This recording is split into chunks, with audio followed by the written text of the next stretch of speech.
Assalamualaikum warahmatullahi wabarakatuh. Selamat siang menjelang sore, teman-teman media yang saya cintai, yang saya hormati, yang saya banggakan. Terima kasih atas kehadirannya di preskon Ranlofom kali ini. Pertama, saya ingin menjelaskan beberapa hal, dan kali ini saya didampingi oleh tim saya, managing partner saya yang setia ini, Saudara Rahmat Triadi, sarjana hukum, master hukum. Dan di sebelah kanan saya ada tim kreator saya, Saudara Rahmat Saputra. Sama.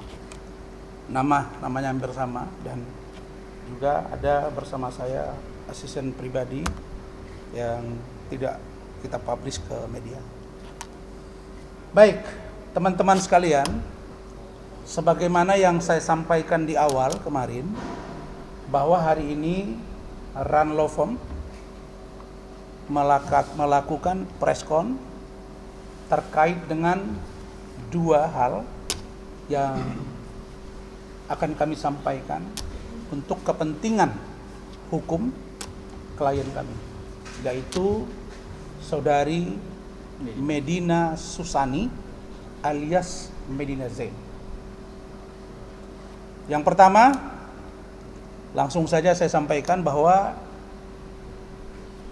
tadi malam saya baru beritahu Saudara Rahmat selaku managing partner Ranlofom dan tim kreator saya bahwa kita baru saja menerima kuasa dari Saudari Medina Susani alias Medina Zain.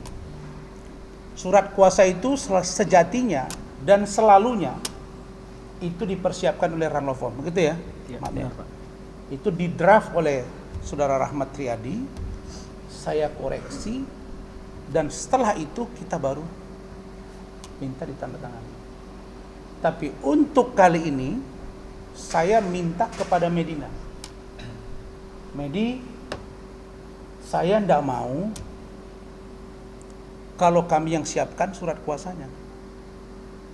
Kenapa? Karena besok akan muncul pikiran lain-lain, seolah-olah nanti karena kamu masih sakit bipolar, begitu ya, maka dengan kesadaran kamu sendiri buatkan surat kepada saya. Maka dengan seketika Medina menelpon. Sekarang saya luruskan ya, jangan ada pikiran bahwa orang yang ada di dalam tidak bisa berkomunikasi. Bisa berkomunikasi dengan menggunakan wartel di lapas dimaksud, di Pondok Bambu. Begitu, Mat ya? Iya, Pak. Jadi mereka itu dikasih, ada alatnya, dipantau, diawasi, dan bicara tidak panjang.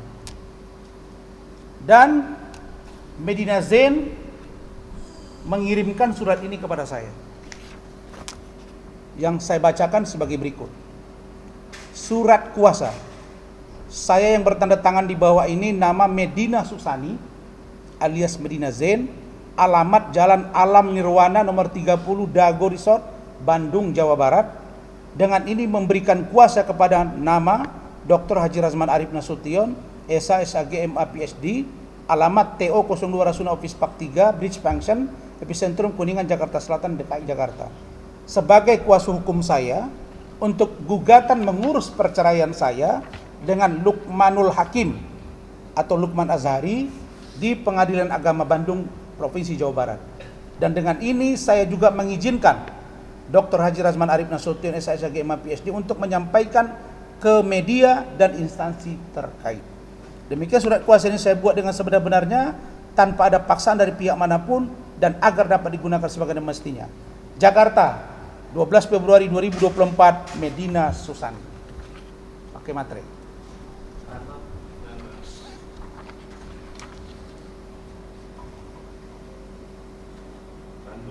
Ya.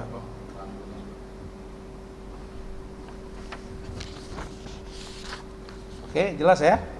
Oke. Nah, berdasarkan itulah Saudara Rahmat akan merumuskan gugatan. Itu Mat ya? Iya, Pak. Dan itu nanti seperti apa rinciannya nanti akan ditambahkan oleh Saudara Rahmat. Sebelum saya menyampaikan apa yang menjadi alasan permintaan Medina Zain atau Medina Susani gugatan cerai, saya ingin sampaikan pertama permohonan maaf saya yang sebesar-besarnya kepada adik saya Luqmanul Hakim alias Luqman Azhari terhadap preskon hari ini, karena Luqman hampir 7 kali menghubungi saya dan saya angkat 3 kali. Itu tim saya mendengar dan menyaksikan. Terus karena berita sudah menyebar di wartawan, dia nelpon, dia ingin tahu apa masalah yang sebenarnya. Maka lewat kesempatan ini adikku Luqman, saya terpaksa sampaikan, tidak mengurangi, tidak menambah. Jadi alasan Medina untuk menggugat cerai adalah satu, orang tuanya tidak lagi setuju, dalam hal ini ibunya yang masih hidup, Medina bersama kembali dengan Luqman, baik ketika Medina dalam penjara atau setelah Medina keluar dari penjara. Itu poin satu. Kenapa terjadi seperti itu? Saya tidak bisa jelaskan di sini. Tapi orang tua Medi berulang kali sampaikan ke saya bahwa dia sudah tidak berkenan anaknya. Pertanyaan seriusnya, apakah orang tua berhak melarang? Tentu secara hukum tidak berhak, karena Medina sudah dewasa, begitu ya. Benar. Tapi mungkin proses berjalannya waktu sehingga terlihat, kita break sebentar ya, break ya, karena azan ya. Tentulah orang tua Medina tidak punya kewenangan kalau secara hukum, tapi secara etik dan melihat penderitaan Medina selama ini, sejak Medina ditimpa masalah keuangan yang banyak bermasalah, hutang di mana-mana, laporan polisi di mana-mana, ada dugaan kekerasan dalam rumah tangga. Maka orang tuanya minta ke saya, Pak Rasman, saya tidak ikhlaskan anak saya bersama Medina. Nah, ini pertimbangan Medi juga kepada saya. Yang kedua, Medina merasa bahwa dia menjalani hidup di dalam tahanan sendirian. Dia merasa tidak disupport oleh suaminya, yaitu adik saya Luqman Azhari. Dia butuh biaya hidup mingguan di dalam. Saya pernah merasakan itu. Di dalam dia butuh makan, di luar makan yang disiapkan oleh negara. Dia butuh obat bipolar yang sampai hari ini dia konsumsi karena dia bipolar tahap tinggi. Dia butuh uang pegangan di dalam yang kecil-kecil. Maka karena ini tidak bisa disanggupi oleh Luqman, maka dia merasa, Bang, saya buat apa meneruskan rumah tangga ini, Bang? Lebih baik saya menjalani hari-hari saya di sini. Teman-teman saya yang perhatian kepada saya, maka tolong Bang, buatkan gugatan cerai untuk Luqman Azhari. Poin 2. Poin yang ketiga, Medina mengatakan kepada saya bahwa dia masih teringat ketika beberapa waktu yang lalu ada dugaan perselingkuhan. Dugaan ya. Ada juga dugaan kekerasan. Sehingga Medina cukup kecewa dengan keadaannya. Karena itu dia mengatakan bahwa kami tidak mungkin lagi hidup bersama. Sampai dia menangis, menjelaskan kepada saya, Bang Rasman, apakah saya masih bisa bangkit kalau saya sudah keluar? Saya jawab, Medi, kamu orang yang kuat. Kamu keluar, saya yakin kamu akan bangkit kembali. 3 alasan ini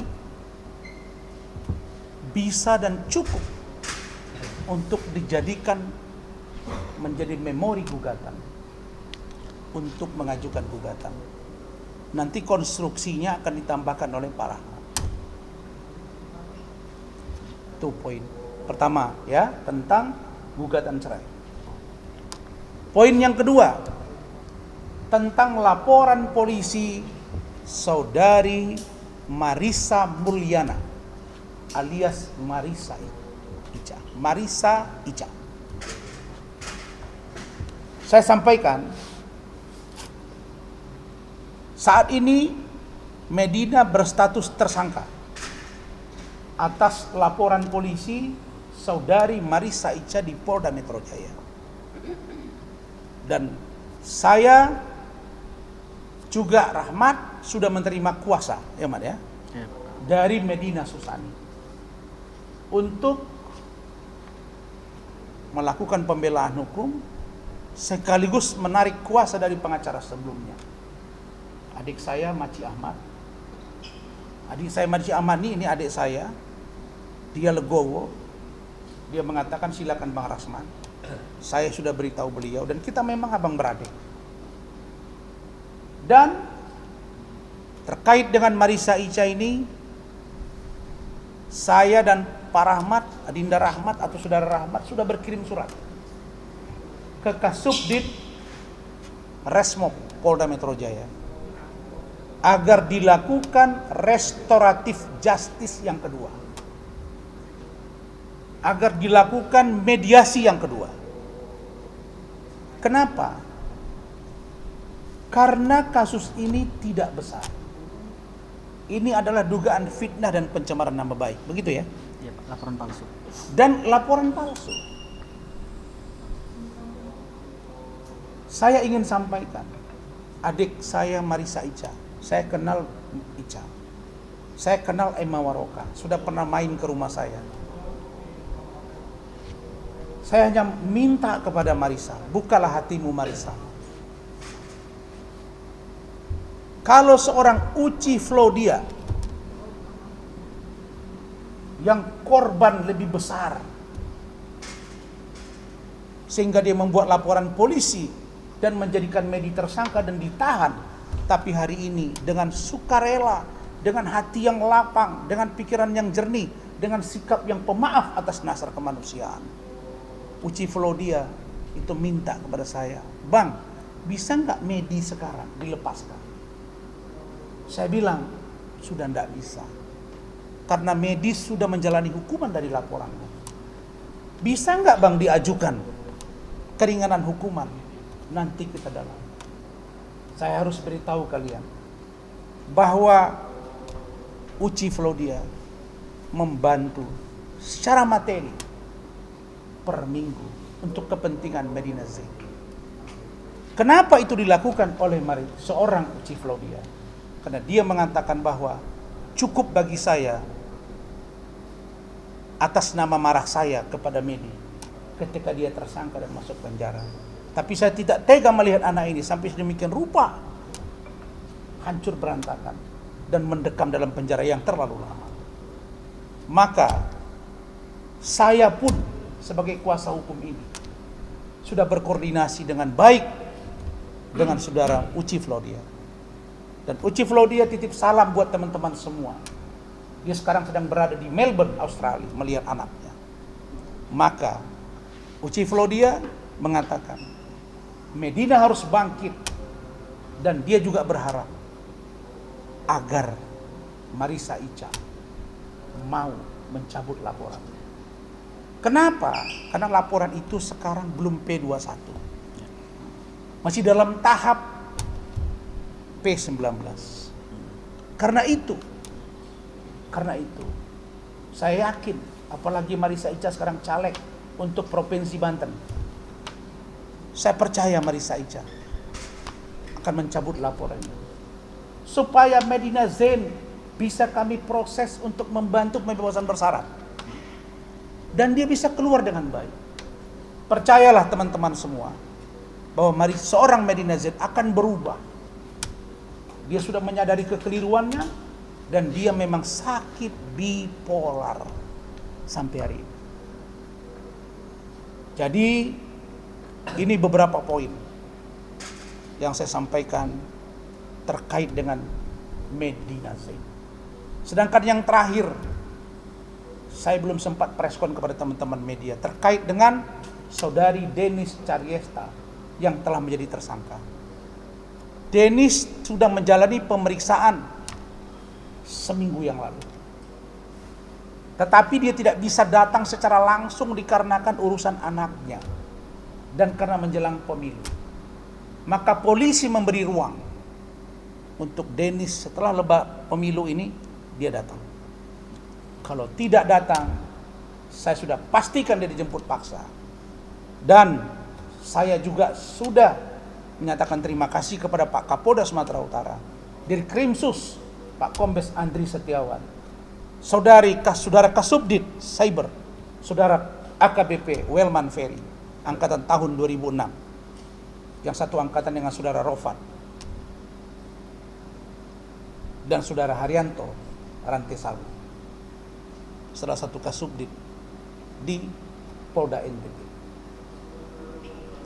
Dan ini adalah sikap toleransi, karena dia menyusui, karena menjelang Pilpres dan dia ada usaha. Dan minggu ini dia dipanggil untuk yang terakhir kali. Kalau tidak datang, tidak kooperatif, saya pastikan dia dijemput paksa. Maka tolong netizen, jangan hujat saya. Jangan dibilang saya tidak manusia. Karena teman-teman netizen melihat bagaimana kelakuan dia kepada saya depan media semua, maka apa yang dia terima hari ini adalah sebagai sebuah hukuman yang harus dia jalani. Maka lain kali jaga mulut supaya kau tidak menghina orang lain. Barangkali itu dari saya. Dan untuk perkembangan lebih lanjut terkait dengan gugatan Medina dan juga terkait dengan saudari Denis bisa ditambahkan oleh saudara Rahmat Riyadi. Sebelumnya, adapun tentang iklim hakim, laporan saya di Polda Sumatera, di Polda Metro Jaya itu sudah berjalan. Dan bahkan Ibu Ice sudah berkomunikasi dengan saya selaku Kepala Seksi Pelayanan dan Perlindungan Kekerasan Seksual Kementerian Pemberdayaan Perempuan dan Perlindungan Anak, yang membenarkan bahwa benar saudara Iklim Hakim datang bersama saya dan manajernya di hadapan media menjelaskan bahwa dia telah diduga dilecehkan oleh saudara Hotman Paris Hutapea. Ini semua karena Allah Ta'ala, sehingga mereka mau memberi kesaksian. Saya kira itu poinnya.